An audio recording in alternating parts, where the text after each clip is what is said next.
Assalamualaikum warahmatullahi wabarakatuh. Selamat malam sahabat-sahabat para pecinta tasanaji.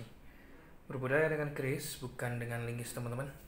Di depan Anda ini ada salah satu kotak. Kotak dengan motif batik yang di dalamnya ini terdapat pusaka. Ini misterius bagi Anda teman-teman.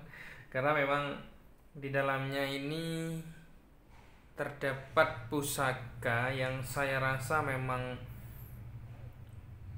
ada salah satu kekuatan esoterik tersendiri.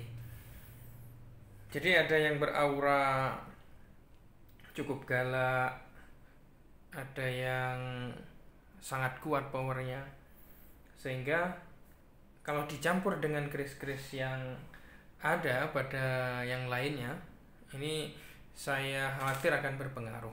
Mari kita buka seperti apa kerisnya teman-teman. Dan di dalamnya ini banyak keris jimat. Kalau dulu itu digunakan sebagai suatu ritual-ritual tertentu, ya, pada zaman Buddha dan pada zaman Hindu. Bismillahirrahmanirrahim. Mari kita buka teman-teman. Nah, ini pusakanya. Ada apa saja di sini? Tentunya banyak terdapat keris ini teman-teman, seperti keris sajen gitu. Sajen itu kata pendek dari sesaji. Sesaji itu adalah salah satu benda yang dibuat untuk suatu ritual tertentu pada agama tertentu. Oke, mari kita buka satu persatu ya. Dimulai dari yang ini. Nah, teman-teman, ini adalah kujang, teman-teman. Ya. Ini adalah kujang yang jenis kujangnya di sini termasuk kujang pusaka. Termasuk kujang pusaka. Jadi ada 5 varian kalau tidak salah. Ada kujang pakarang, ada kujang pakajang, dan juga ada kujang sajen, dan juga ada kujang pusaka. Ini termasuk kujang pusaka. Simbol dari perlindungan diri. Kalau di buku kitab-kitab kuno yang membahas perihal tentang kujang. Coba kita lebih dekat lagi ya. Serat-seratnya sangat tampak di sini teman-teman. Begitu juga ada bagian semacam bolongan ya, ada 3 di sini ganjil. Dan bentuknya ini menyerupai hewan bangau teman-teman. Ada yang mengatakan, seorang pakeris mengatakan bahwa kujang ini adalah evolusi dari kudi. Kudi itu multifungsi, digunakan sebagai alat pertanian, senjata, dan juga alat ritual. Dan evolusinya ini menjadi kujang. Ada yang mengatakan seperti itu. Oke, yang lainnya coba ya. Ada juga kujang. Saya bahas kujang tadi, ini ada juga kujang lagi. Nah, kalau tadi ini adalah kujang pusaka, ya. Kalau ini dinamakan dengan kujang sajen, teman-teman. Nah, kita perhatikan pada bagian peksinya ini terdapat semacam suatu ornamen manusia begitu ya, yang agak membungkuk, dan ini melambangkan suatu ketawaduan dan kekhusyuan dan juga fokus dan suatu pengharapan yang besar kepada Sang Pencipta. Nah, teman-teman, ini termasuk kujang sajen ini jenisnya. Dan uniknya di sini terdapat pamor, yang pamornya adalah pamor Banyumili. Ya. Pamornya Banyumili, dan bolongnya juga ada 3 di sini. Pamor Banyumili ini melambangkan sebuah air yang mengalir, yang bermakna suatu kerejekian yang mengalir terus-menerus tanpa ada habisnya, teman-teman. Nah, ini adalah jenis kujang sajen. Lalu yang selanjutnya adalah sajen. Ini dinamakan putut sajen kalau ini teman-teman. Kalau ini temuan memang. Kenapa banyak sajen itu ditemukan di areal persawahan? Penemuan-penemuan ketika menggali sumur misalkan, menggali mata air. Ada juga orang yang kalau di Nganjuk itu ya, dulu pernah menggali untuk suatu kepentingan dibuat bata merah teman-teman. Ininya lahannya. Nah, ketika itu pernah dapat banyak sekali di satu tempat yang sama, ya sajen seperti ini. Karena memang dulunya oleh orang-orang pada kerajaan dulu semenjak era Singosari, teman-teman. Ya, pada era Hindu-Buddha ritual semacam itu memang menggunakan sajen, putut sajen. Ritualnya seperti itu dengan pengharapan agar panennya itu bisa panen besar, panen raya, dan juga apabila belum turun hujan tak menentu, maka diharapkan dengan adanya ritual tersebut untuk hujan turun dengan deras seperti itu. Next lagi juga sama ini. Kalau ini zamannya zaman Mojopahit ini teman-teman. Ini zamannya Mojopahit. Wingit sekali. Kalau ini juga sama, ini Mojopahit, namun ini ornamennya lebih membungkuk. Wah. Ini lebih tebal teman-teman, lebih tebal. Next. Nah, kalau ini yang cukup spesial ini. Ini rencana masih mau saya buatkan warangka. Ini termasuk jangkung, ya. Termasuk jangkung yang terdapat kembang kacang yang bungkem. Bungkem itu mempunyai makna membungkam musuh.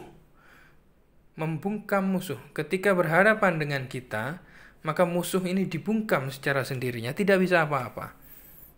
Nah, kujang ini termasuk pada jenis keris jimat ya.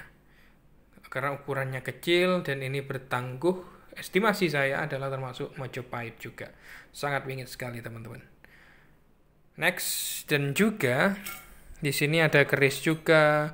Nah, ini sangat spesial kalau ini. Meskipun sudah tampak begitu ini ya. Tampak korosif di berbagai sisi. Namun kalau saya rawat nanti ini saya rasa akan menjadi satu hal yang sangat langka, unik dan vintage serta terlihat otentik. Nah, bagaimana besi yang semakin lama terlihat membatu di sini, ya sudah membatu teman-teman. Ini adalah senjata pusaka Khadga, ya ini adalah Khadga. Ditengarai Khadga itu lahir sebelum Mataram kuno, jadi sekitar abad ke-8. Terdapat berbagai macam prasasti yang menggambarkan seseorang memegang senjata yang seperti ini. Ya, ini Khadga. Harusnya di sini ada pegangan, teman-teman. Biasanya kalau dulu itu pegangannya terbuat dari emas, perak atau perunggu dulunya. Di sini ini. Ini perlu diberi warangka biar makin bagus dan dikasih pegangan di sini.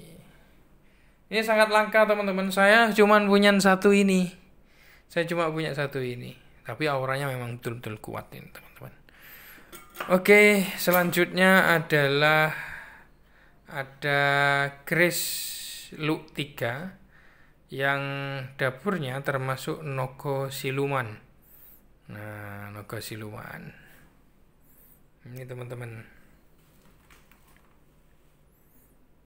Ini ya. Nogo Siluman, tangguhnya adalah tangguh Mataram kalau ini.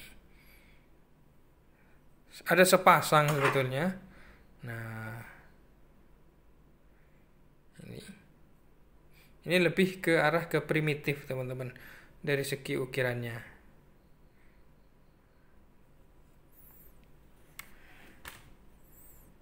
Oke.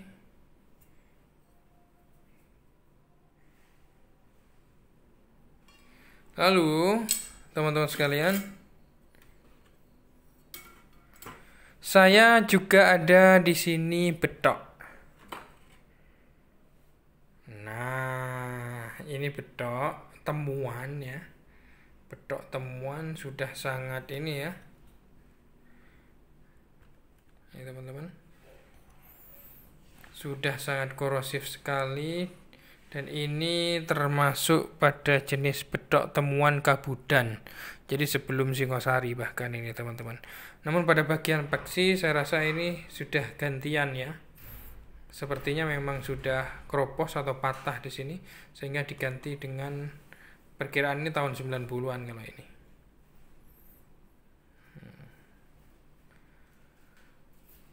Oke, next. Ada lagi juga sama, betok juga, namun sangat-sangat keropos sudah. Namun meski demikian masih sangat saya rawat teman-teman, agar tidak punah begitu ya. Jadi ketika meskipun terlihat seperti ini, ketika kita sandangi dengan baik, pastinya akan lebih berwibawa nanti.